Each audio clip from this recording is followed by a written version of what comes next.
పెట్లందు పోషకాల పెట్లు వేరయ్యా. పూర్తి వివరాలకు చదవండి రేపటి సాక్షి దినపత్రిక.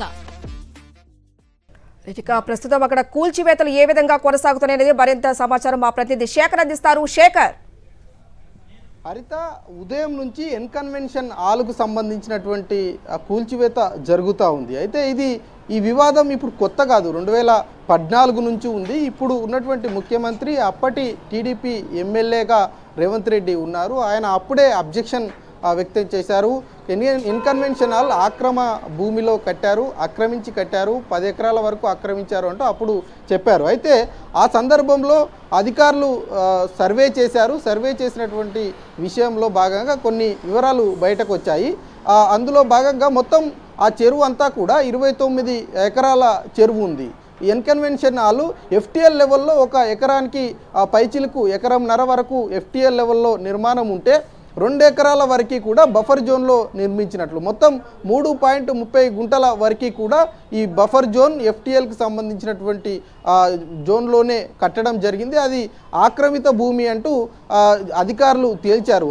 ఆ విషయం మీద అక్కినేని నాగార్జున కోర్టుకు వెళ్ళారు. అప్పుడు కొంత ఆ కూల్చివేత అన్నది ఆగిపోయింది. ఇక దాని తర్వాత అధికారులు 1-2 సార్లు నోటీసులు ఇచ్చినప్పటికీ దాని మీద నాగార్జున ఎలా స్పందించారు, అధికారులు ఏం యాక్షన్ తీసుకున్నారు అన్నటువంటి విషయాలు ఎక్కడ కూడా బయటకు రాలేదు. ఇక ఇప్పుడు హైడ్రా ఏర్పడిన తర్వాత రీసెంట్గా ఈ నెల 21వ తేదీ అంటే లాస్ట్ వెడ్నెస్డే రోజు మంత్రి కోమటిరెడ్డి వెంకటరెడ్డి హైడ్రాకు ఒక ఫిర్యాదు చేశారు.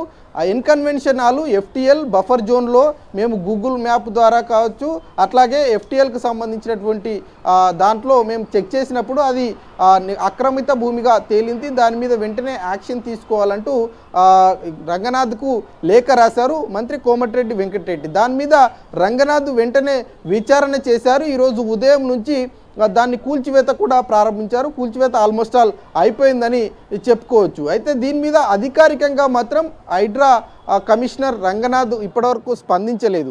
ఎలాంటి నిబంధనలు ఉన్నాయి, ఎలాంటి నిబంధనలు లేవు, అది బఫర్ జోన్లో ఎంత మేరకు ఉంది, అట్లాగే ఎఫ్టీఎల్లో ఎంత మేరకు ఉంది, దానికి నుంచి ఏమైనా ప్రభుత్వం పన్నులు వసూలు చేస్తుందా, నిర్మాణం జరిగేటువంటి సందర్భంలో అధికారులు ఎవరైనా విజిట్ చేశారా లేదా, ఎలాంటి పర్మిషన్స్ తీసుకున్నారు, అట్లాగే ఎంత మేరకు పన్నులు కడుతున్నారు, ఇట్లాంటి విషయాలు ఏవి కూడా ఆయన వెల్లడించలేదు. ఇప్పటివరకు హైడ్రా కూల్చివేతలు చేసినటువంటి 4-5 కీలకమైనటువంటి ప్లేస్లలో కూడా ఈ వివరాలు ఏవి కూడా వెల్లడించినటువంటి పరిస్థితులు ఉన్నాయి. అయితే కొద్దిసేపటి క్రితమే ఈ కూల్చివేతల మీద అక్కినేని నాగార్జున స్పందించారు.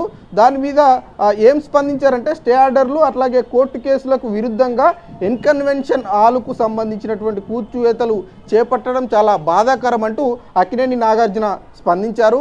ఆయన ప్రతిష్టలు కాపాడడం కోసం కొన్ని వాస్తవాలను తెలియజేయడానికి, కొన్ని చట్టాన్ని ఉల్లంఘించేలా ఎటువంటి చర్యలు చేపట్టవద్దని తెలుపుట కొరకు ఈ ప్రకటన, అంటే ఈ చట్టాన్ని కాపాడేందుకు ఆయన ప్రతిష్టకు సంబంధించినటువంటి విషయంలో భాగంగా ఈ లేఖ నేను బయటకు చెప్తున్నాను, బయటకు వివరిస్తున్నాను అంటూ చెప్పారు. ఆ భూమి పట్టా భూమి అంటూ కూడా చెప్పారు. ఒక్క అంగుళం కూడా ట్యాంకు ప్లాన్కు ఆక్రమణకు గురి కాలేదంటూ కూడా ఆయన చెప్తా ఉన్నాడు. ఎఫ్టీఎల్ లెవెల్లో ఎక్కడ కూడా ఒక అంగుళం గురి కాలేదని చెప్తా ఉన్నారు. ప్రైవేట్ స్థలంలో నిర్మించినటువంటి భవనం అని కూడా ఆయన విడుదల చేసినటువంటి లేఖలో పేర్కొన్నారు. అట్లాగే కూల్చివేత కోసం గతంలో ఇచ్చినటువంటి అక్రమ నోటీసులపై స్టే కూడా హైకోర్టు ఇచ్చిందంటూ హైకోర్టు మంజూరు చేసిందంటూ ఆయన లేఖలో పేర్కొన్నారు. అట్లాగే స్పష్టంగా చెప్పాలంటే కూల్చివేత తప్పుడు ప్రచారము, చట్ట విరుద్ధము, కూల్చివేతలు అన్నది చట్ట విరుద్ధం అంటూ కూడా ఆయన పేర్కొన్నటువంటి పరిస్థితులు ఉన్నాయి. అదేవిధంగా ఈరోజు ఉదయం కూల్చివేతకు ముందు ఎలాంటి నోటీసులు జారీ చేయలేదని ఆయన చెప్పారు. అట్లాగే కేసు కోర్టులో ఉన్నప్పుడు ఇలా కూల్చివేయడం సరైనటువంటి విధానం కాదంటూ కూడా ఆయన లేఖలో పేర్కొన్నారు. చట్టాన్ని గౌరవించే పౌరుడిగా కోర్టు నాకు వ్యతిరేకంగా తీర్పునిస్తే కూల్చివేతను నేనే నిర్వహించేవాడిని, కానీ కోర్టు నాకు అనుకూలంగా తీర్పిచ్చింది కాబట్టి నేను దాని మీద ముందస్తు చర్యలు చేపట్టలేదంటూ చెప్పారు. ఈ పరిణామాలన్నింటినీ ఆయన బాధాకరంగా భావిస్తున్నటువంటి పరిస్థితులు ఉన్నాయని చెప్పుకోవాలి. దీని మీద ఖచ్చితంగా ఈ కూల్చివేతల మీద మేము న్యాయస్థానాన్ని ఆశ్రయిస్తాము, అక్కడ మాకు న్యాయం జరుగుతుందన్నటువంటి నమ్మకం ఉందంటూ ఆయన లేఖలో పేర్కొన్నటువంటి పరిస్థితులు ఉన్నాయి. ఓవరాల్గా చూసుకుంటే ఉదయం నుంచి జరుగుతున్నటువంటి ఈ హైడ్రా యొక్క కూల్చివేతలకు సంబంధించినటువంటి ఘటన మీద ఇన్కన్వెన్షనల్ నాగార్జున హీరో నాగార్జునదే అన్నది అందరికీ తెలిసిన విషయమే. ఆయన నుంచి ఏవైనా వివరణ వస్తుందా లేదా అన్నది చూశారు. ఆయననే అధికారికంగా ఎక్స్ ద్వారా పేర్కొన్నారు. ఇక హైడ్రాకు సంబంధించి కమిషనర్ స్పందిస్తారా లేదా, అక్కడ ఫీల్డ్ విజిట్ చేస్తారా లేదా అన్నది చూడాల్సి ఉంటుంది. హైడ్రా ఒక ప్రైవేటు సంస్థతో సర్వే కూడా నిర్వహించింది. గ్రేటర్ హైదరాబాద్ సిటీలో మొత్తం 180కి పైచిలుకు చెరువులు ఉంటే 57 చెరువుల్లో ఈ సర్వే నిర్వహించారు. 57 చెరువుల్లో 1973 నుంచి 2023 మధ్యలో ఉన్నటువంటి కాలాన్ని వాళ్ళు సర్వేలో ప్రామాణికంగా తీసుకున్నారు. 1973కు ముందు ఎట్లా ఉండేది చెరువు, తర్వాత 73 నుంచి 2023 వరకు ఎంత ఆక్రమణకు గురైంది అన్నటువంటి అంశాన్ని చాలా గూగుల్ మ్యాప్ ద్వారా, శాటిలైట్ మ్యాప్ ద్వారా అధికారికంగా ఒక హైడ్రాకు ఒక నివేదికను కూడా ఇచ్చారు. ఆ నివేదికను ప్రభుత్వం దృష్టికి తీసుకెళ్తామంటూ హైడ్రా కమిషనర్ రంగనాథ్ రీసెంట్గానే అధికారికంగా ప్రెస్ మీట్ పెట్టి మరీ ప్రకటన చేసినటువంటి పరిస్థితులు. అట్లాగే హైడ్రాకు ప్రధాన లక్ష్యం నాలాలు ఎంక్రోచ్మెంట్ కాకుండా కాపాడము, చెరువులు కుంటలు ఎంక్రోచ్మెంట్ కాకుండా కాపాడము, అట్లాగే చెరువులు కుంటలు నాలాలు ఈ మూడింటి దగ్గర FTL అట్లాగే బఫర్ జోన్లో ఉన్నటువంటి అక్రమ కట్టడాలు ఏవైతే ఉన్నాయో వాటన్నిటి మీద చర్యలు తీసుకుంటామంటూ ఆయన చెప్పారు.